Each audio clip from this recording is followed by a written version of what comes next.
Whenever I get to a low point where I think, why do I even bother? I just remind myself, this is where most people stop, and this is why they don't win. And this relates to another one, which is a reminder for the gladiators in the arena who feel beat up and scarred with no hope in sight. Building a business is hard. Hard feels shitty. This is what hard feels like. And this is why most people can't do it, but you can. This is what hard feels like. Is so fucking nice to lean on. It is so nice to lean on. Take me through that low point stuff. There's actually a story. I'm getting a little goosebumps telling it.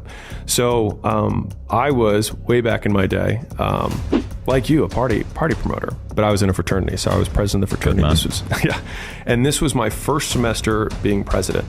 And so you have a pledge class, you get 2 pledge classes as a president. You get a fall and a spring, and then that's your tenure, and then another president comes in.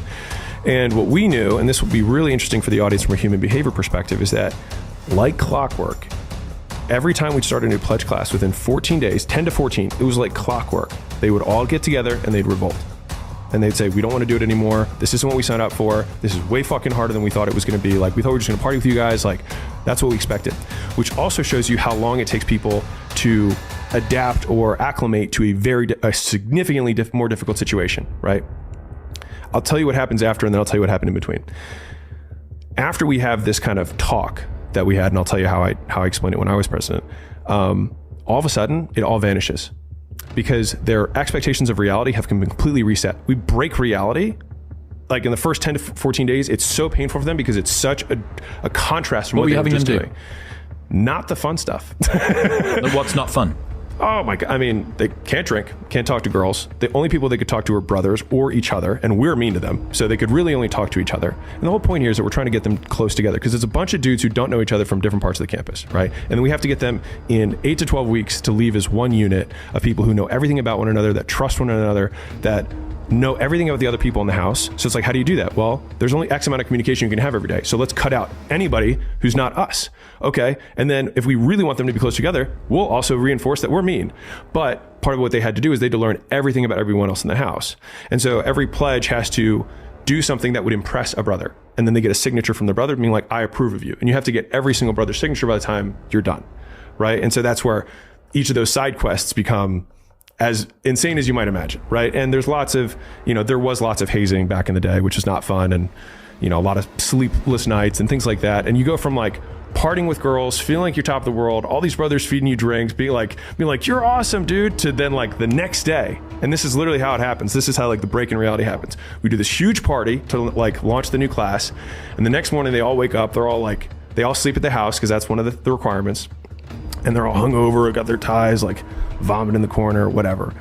And we're like, great, clean it up. And they're like, what?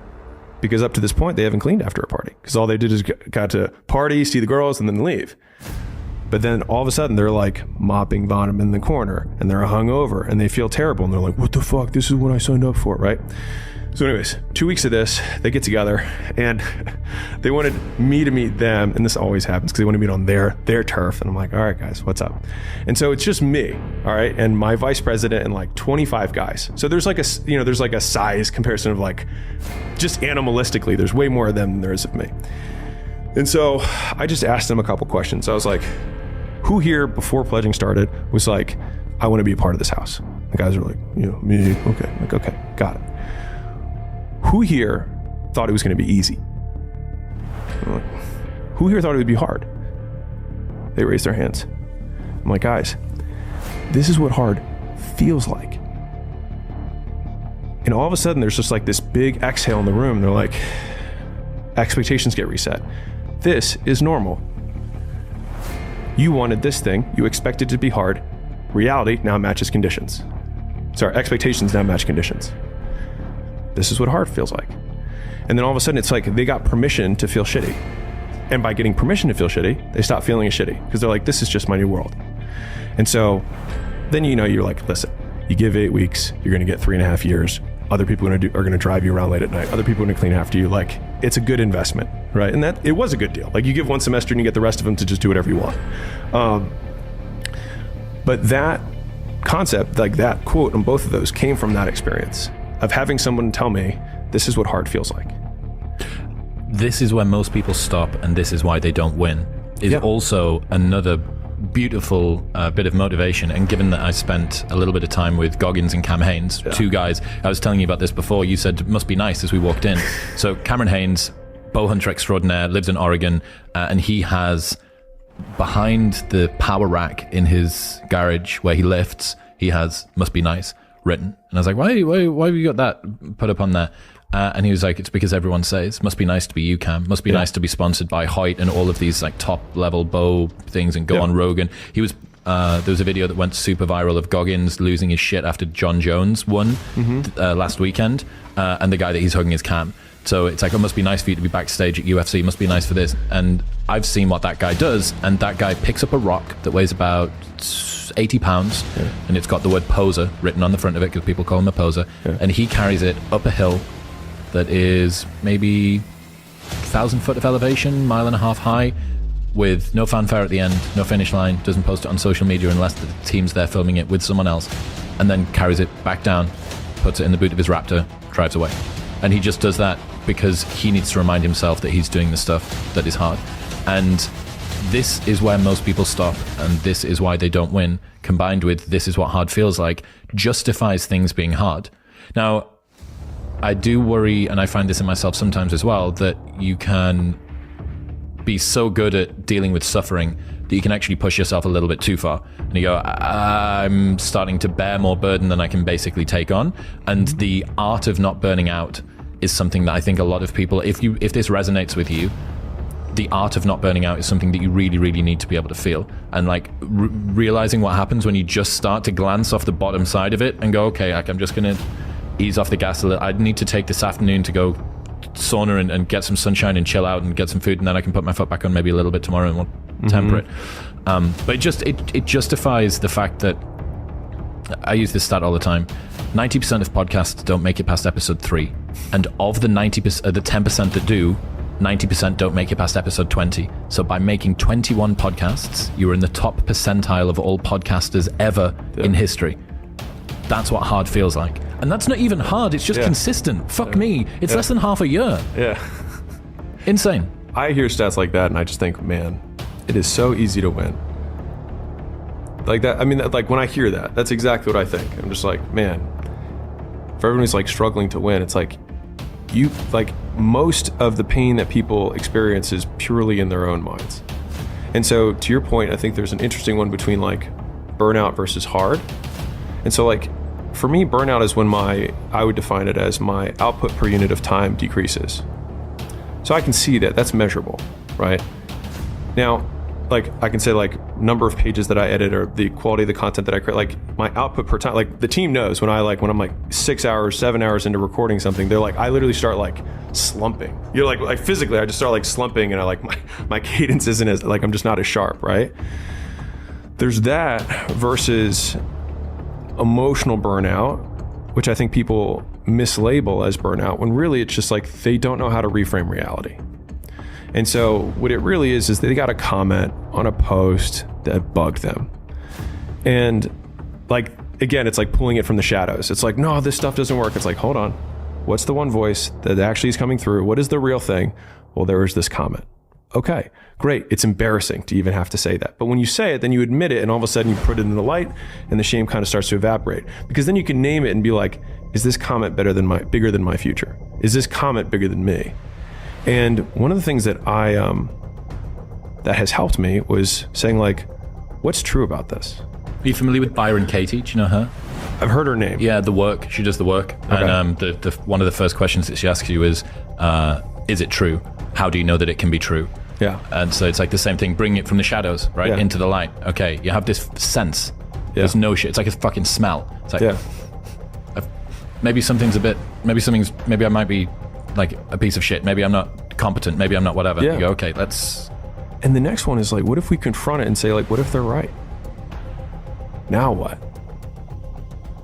Because I think a lot of effort gets put into trying to deny reality, right? Like there's this clip that I shared from Tom Bilyeu, and he was talking about how he gets made fun of for his ears being big, right? And I think it's a really good clip because his point that he was making, because it's such a visual, easy example for people to understand. He's like, it's true. I do have big ears. And so that's like if they're like, you have no right to be making content. Are they right? Okay. And Yeah. I'm still going to do it anyways. Because the thing is, like, one of the things that I had earlier on in my career was like, I didn't think I was a really good person. Like, I was like, I'm not a good person. Yeah, like some people were like, yeah, I just had that, right? And I had a history, whatever. And one of the things that gave me a lot of respite or relief from that kind of thought process was like, that's okay. Because I can still do the things that create success and not deserve it and still get it. And that actually felt very powerful for me. Because it was like, I don't have to deserve the success. I can still just do the stuff that gets it. It's like you don't have to deserve the girl, but you can still do the things that get her. And do you deserve her when you have her? I don't know. Who knows? I hate the word deserve to begin with, right? Yes. But like that concept, because also I could segue into like gratitude around like, if you think you deserve it, then you don't enjoy it. But that has been super powerful for me, which is like, what if they're right? And because a lot of people are just they spend so much effort trying to fight the fact that the comments might be right. This might have been a fucking terrible thumbnail. Yep. You know what? This might have been a boring video. This post might have been regurgitated content. This post might have been inspired too closely by someone else's post, right? What if they're right? And does it make me a piece of shit?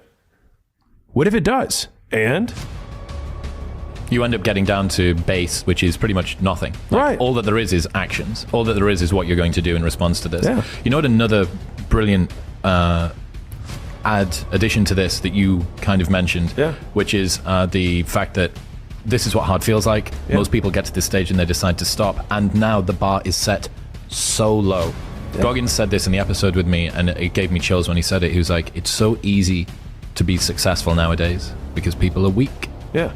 Everybody's weak. Dana White says it as well. Yeah. I tell my kids, it is so easy. If you are even a weekend savage, you will run these kids over. Yeah. And for every single person, it's giving me chills again, for every single person that likes to castigate the very padded victimhood mentality of the modern world, okay, cool. Like you can rail against people that say that the world is against them even though it's not, and etc., etc. How does that inform the way that you should operate in the world? Right. Well, okay, what you're saying is everybody else is fallible, weak, fragile in some way or another. Yeah. How does that inform the way that you act?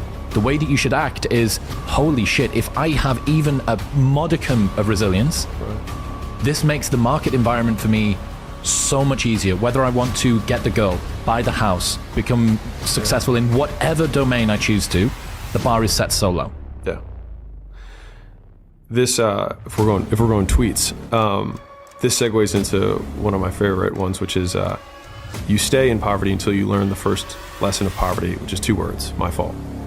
And so when I was younger, I was really angry at my parents, like many people are, right? Justified or not, doesn't really matter. I was very angry and I blamed them for the woes of my life. And I realized when I was 19 that these people that I hated, I was giving all the power over the fact that I wasn't the person I wanted to be. And I was like, well, it's their fault.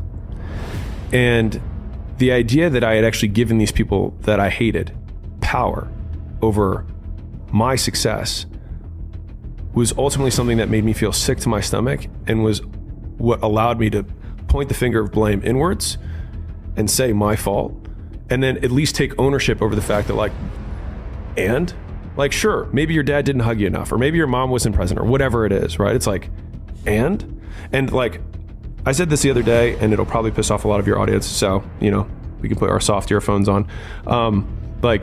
If you suffered from racial inequality, if you suffered from gender inequality, if you suffered from being born in Bangladesh, if you were sexually abused your entire life, you would be completely justified in the fact that you are not achieving the things that other people who didn't have those disadvantages have achieved. And I say this as a white guy who was born in America to a doctor father.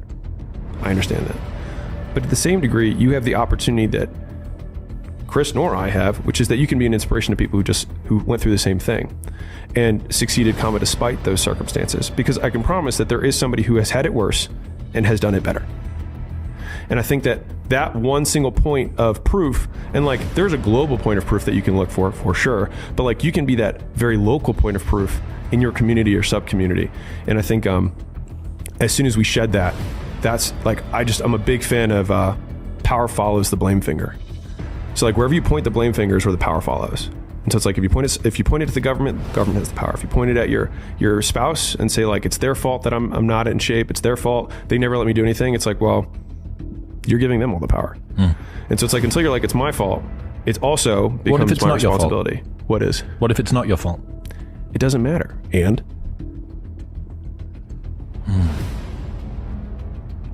like I can't run marathons because I lost my leg at birth. And either you can just never try, or you put the metal thing on and you do it anyways.